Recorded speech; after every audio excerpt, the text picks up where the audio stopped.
Prospecting is so simple to me. That's where I get all my business from. I'm prospecting.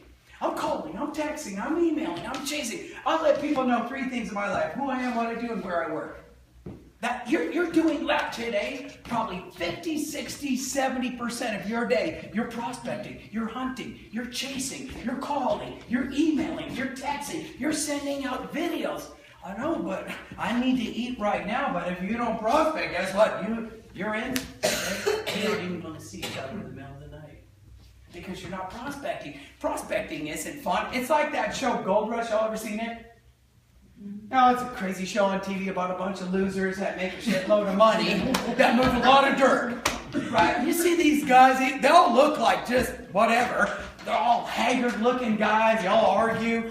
It's either Billy Bob and his father and his grandfather, and the freaking equipment is always half the show's fixing the damn equipment. I just want to see this freaking gold, right? And so the guy's got to move like 400 tons of dirt for like an ounce of dirt or dust or gold. And then at the end, when the season's all done and they're all cleaned out, they have 1,800 ounces of gold. Now do the math.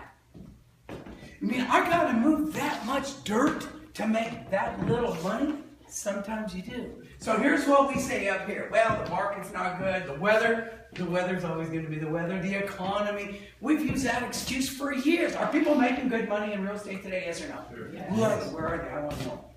Because all you got to do is copy it. All you got to do is copy it.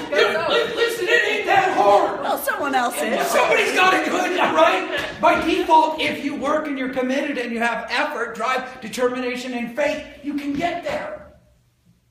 But a lot of people, you know what the problem is? The devil, he loves to lie to you all day long. He tells you, no, do it your way. No, don't copy her. No, you don't worry, it's going to change. Hell, what I would do is I would just find the most successful person in the office. I would just stare at him. What the hell are you doing?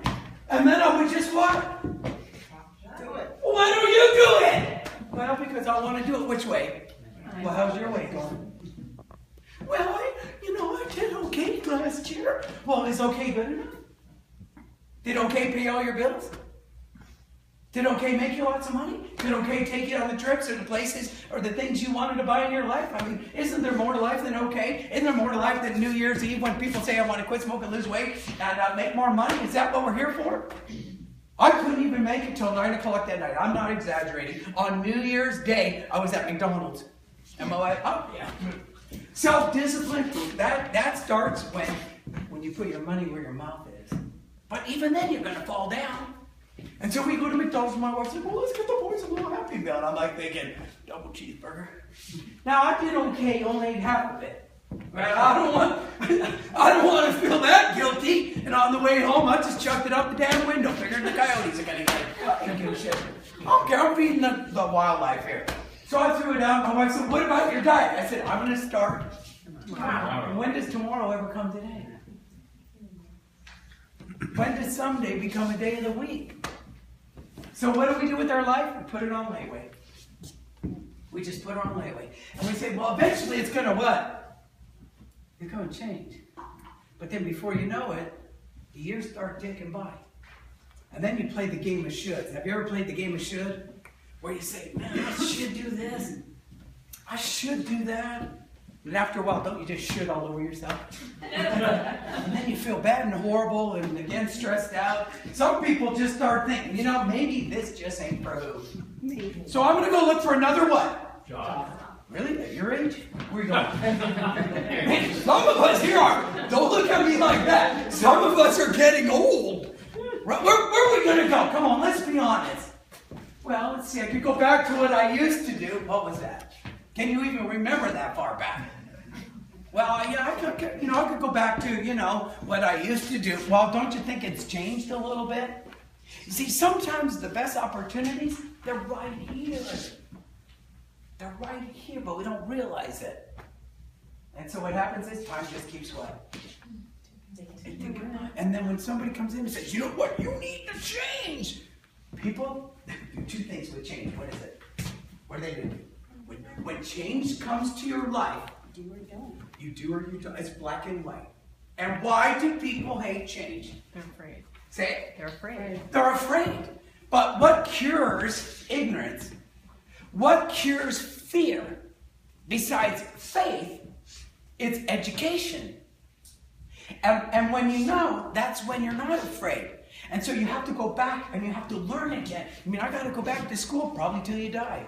Again, I'm still reading, 5, 6 books a month. As a matter of fact, I'm writing 2 books right now. I was just telling you, I'm getting ready. I got more, I think I have ADD. I really do. Seriously, ADD is a dumb dad. Oh. Right here I am at 57 years old, and if you've seen me around town, that's not my grandchild, that's my daughter. You know what it's like to be 57, trying to put a kid in a car seat?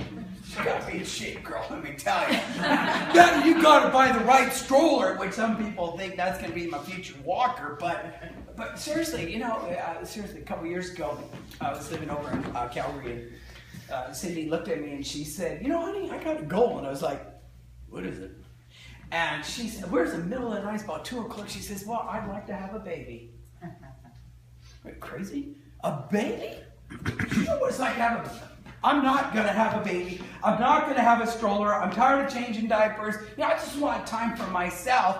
And she said, well, let's pray on it. And I'm like, oh, now it's a done deal here. Right? So we prayed on it, and you get the feeling. And, you know, $40,000 later, because it was in vitro, you know, we have grace, which means God reaches all Christians every day. She's awesome. But I slowed her down a little bit, and I bought her a dog. And so we gave her that little dog, but the dog got ate by the coyotes, and right here, up Jaeger, I had to get their house. I should have acted quicker. You know when you know when you gotta move, you move quick, right? But I was like, well, maybe she forgot about the baby thing. 72 hours later, she nudged me and she said, now about that baby thing. And I just, you know, I'm like the Oklahoma lady, I just can't say no.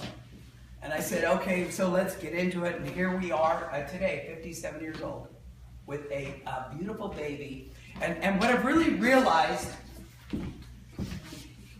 what are you going to do with your time? Who are you going to give it to?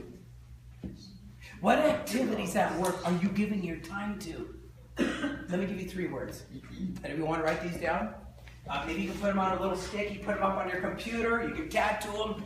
But you have to be productive. You have to be selective. If you are selective, you'll become effective. So it's productive, selective, effective. Put those 3 key words into your mind or keep them in front. Because when I'm at work, all I want to do is what? I just want to be productive.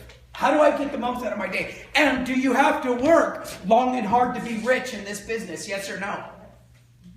Negative. Path not clear. It's not. You don't. It's a lie. Don't you get it? If you just went to work and you are focused, which means faithfully on course until successful. Faithfully on course until successful. Focus on Christ until saved. But anyway, that's another topic. So you're focused. So that means when you go to work, you have a game plan. And the easiest way to follow and execute a game plan is to pre-plan it the day before. So before you leave your office, you start thinking, okay, what I have to do tomorrow, I'm going to write it down today. I'm going to leave it on my desk or put it on my computer, wherever it is, so that when I wake up and go through all the crap I got to get to work, when I come to work, I'm ready to what? I'm ready to work. And I have my game plan right here. All the calls I have to make, the emails, the clients I got to follow up, maybe I got to go prospect, I got to network a little bit, things I got working in escrow. I'm so busy, I don't even have time to what? I don't even have time to eat. And before you know it, the day's what? Have you ever had that day? Yeah. But have you ever had a day where you worked long and hard and you were busy and you didn't get a damn thing done? If so, put your hand up. What the hell are you doing? You know what happens? Is we major in minor activities. And then the next thing you know, it's just like, well, this day's almost what? I can't wait for what? Yeah, I can't wait to get home. Then you get home, right? You pop a cold one or a drink or whatever it is. You watch a little TV, eat dinner, go to bed, wake up, take a you know what, get your makeup on, right? Get back to work, and now you're all of a sudden you're in a huge what? You're in a rut. So how do you get out of a rut? How do you get out? gotta ask for help. You can't just change. First thing you do is you look at that attitude. And you gotta come out of denial. You know, for some people, denial is an addiction. Seriously. So you have to ask for help. The problem is most of us don't want to hear it. Yeah, if you want to know, you know you're in a rut when you're tired, you're frustrated, you're mad, you're angry, and all of a sudden you're just like thinking, I just want to do something else with my life. You're in a rut. A rut, according to Earl Nightingale, is a grave without ends. And so you have to say, I need your help. The problem is, you have to accept what you're going to hear. And a lot of people just don't want to accept what they're going to hear. It hurts, but it only hurts for a while. Listen, Dave Ramsey, he said this. He said, people won't change until the pain the same is greater than the pain of change. So you have to leverage your mind and say, enough's enough. I'm drawing a line. I'm putting a stand right here. That's it. This 2015 is going to be my best year ever. I'm not giving up, letting up, shutting up. I'm going to be prospecting, follow up. I'm going to be networking. I'm going to go to work, and I'm actually going to hit my goals. And if you're going to hit your goals, you got to have a vision. To have the vision, you got to see it, you got to think it to be it. Let me say it again. See it, think it, be it. Say it. See it, think it, be it. Say it again. See it, think it, be it. That's it. And that could be your mantra for the year. If you can't see success, it can't see you. If you can't see yourself at the top of the board, don't worry. The board won't see you. And you don't have to work long and hard neither. Because if long and hard was a way to make lots of